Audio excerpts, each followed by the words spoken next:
ছাত্র শিবিরকে মানুষ রাজাকার কেন বলে? দেশপ্রেমিকের সংজ্ঞা হচ্ছে দেশ লুটপাট করে বেনিয়াদের হাতে তুলে দেবে, কোনো কথা বলতে পারবা না, তাহলে তুমি দেশপ্রেমিক। আর যদি দেশের পক্ষে কথা বলো তাহলে তুমি রাজাকার।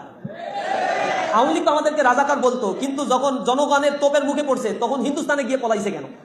ওরা হিন্দুস্তানের দালাল ছিল, এ কারণেই দেশপ্রেমিকদের তারা রাজাকার। আমাদের নেতা কর্মীদেরকে শহীদ করা হয়েছে, আমরা তো পাকিস্তানে গিয়ে পলাই নাই, পাকিস্তানের পাসপোর্টও আমাদের নাই, পাকিস্তানে যাওয়ার প্রয়োজনীয়তা আমরা দেখি না, আমরা দিল্লিতেও যাই না, আমরা বাংলাদেশেই থাকি, এখানে বসে শহীদ হই, এখানে দেশের জন্য কথা বলি, জেল জুলুমের শিকার হই, কিন্তু দেশ ছাড়ি না আমরা। আমাদেরকে যারা রাজাকার বলে, আমি শুনছি যে অপোনেন্ট পার্টির লোকজন যাদের সাথে আগে আমাদের খুব সখ্যতা ছিল, বন্ধুপতি, তারাই আমাদেরকে রাজাকার বলে। আমার জন্ম হচ্ছে 20-এর দশকে, আর আমারে বলে রাজাকার। আমার কিন্তু নাগরিকত্ব এই বাংলাদেশের, আমি জন্মগ্রহণ করছি এই বাংলাদেশে, ছাত্র শিবিরের সবাই বাংলাদেশের নাগরিক, ভারতের নাগরিক না, অথবা পাকিস্তানের না। আর যারা আমাদেরকে রাজাকার বলে তাদের পাসপোর্ট, এরপরে ভিসা টিসা, এগুলো খোঁজ খবর করে দেখবেন, তারা হচ্ছে মূলত পাকিস্তানের নাগরিক ছিল, কারণ তখন বাংলাদেশ স্বাধীন হয় না। তো বাংলাদেশ যখন স্বাধীন হয় নাই, তার আগে যাদের জন্মগ্রহণ তারা তো পাকিস্তানের নাগরিক।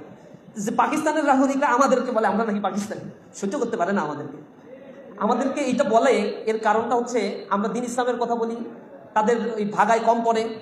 আমাদের এক বন্ধুপ্রতিম সংগঠনের সাথে আমরা বললাম একদিন, বলতেছে ঢাকায় পাথর মেরে মানুষকে হত্যা করছে, আপনারা দেখছেন না? এখন আমরা এটা নিয়ে প্রচন্ড পরিমাণে প্রতিক্রিয়া দেখাইছি যে আইয়ামে জাহিলিয়াতকে হার মানিয়েছো তোমরা, মিটফোর্টের সামনে যেভাবে পাথর দিয়ে নিজের দলের শ্রমিক মারো, কিন্তু এইভাবে মারবা কেন? তখন তারা এর প্রতিক্রিয়ায় আমাদেরকে রাজাকার, আলবদর, আশাম, মুক্তিযুদ্ধ বিরোধী, স্বাধীনতা বিরোধী এইসব ট্যাগ দেওয়া শুরু করেছে। আমি তাদের একজনকে জিজ্ঞাসা করলাম যে ভাই, তোমরা একটা অন্যায় করছো, আমরা প্রতিবাদ করছি, তোমরা আমাদেরকে উলট পালট কথা বলতেছো কেন? আপনারা এগুলো বলবেন কেন? আপনাদের কেউ মারা হয়েছে, আমাদের আমরা মারছি, তাতে কি হয়েছে? নিজেরা মারবে, যখনই আপনি অন্যায়ের বিরুদ্ধে কথা বলবেন আপনাকে রাজাকার বলবে। অথচ এদের সাথে কিন্তু দীর্ঘ সময় ধরে আমাদের পথ চলা, তখন আমরা রাজাকার ছিলাম না। তাহলে রাজাকারটা কি জন্য বলে, এটা কি বুঝতে পারতেছেন আপনারা? রাসূলের সময় রাসূলকে বলা হয়তো উনি হচ্ছে গণক, উনি হচ্ছে জাদুকর, উনি হচ্ছেন কবিয়াল। আল্লাহ রাসূলকে এগুলো বলতো, রাসূল খুব মন খারাপ করতো। রাসূলের এই প্রশ্নের তাদের অভিযোগের পরিপ্রেক্ষিতে রাসূলের কোনো উত্তর দিতেন না, উত্তরটা দিত আল্লাহ স্বয়ং নিজে। আল্লাহ রাব্বুল আলামিন বলতো যে তোমার সাথে যে বন্ধুরা সাথীরা রয়েছে, ওমা সাহিবুকুম বিমাজনুন, তিনি পাগল নয়, তিনি গণক নয়, তিনি জাদুকর নয়, কে পাগল, গণক, জাদুকর, অতি সত্য তোমরা জানতে পারবা। এগুলো কেন বলা হইতো? কারণ ইসলামকে দুর্বল করার জন্য, ট্যাগিং দেয়।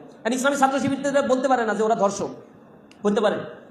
জুলাই পরবর্তী এখনো পর্যন্ত আমার কাছে 68টা রেকর্ড রয়েছে যেগুলো পত্রিকায় আসছে, তারা ধর্ষণের ঘটনা ঘটাইছে, নারীরা এই নারী কেলেঙ্কারির অভিযোগগুলো পেশ করছে এবং এ কারণে অনেকে গ্রেপ্তার হয়েছে।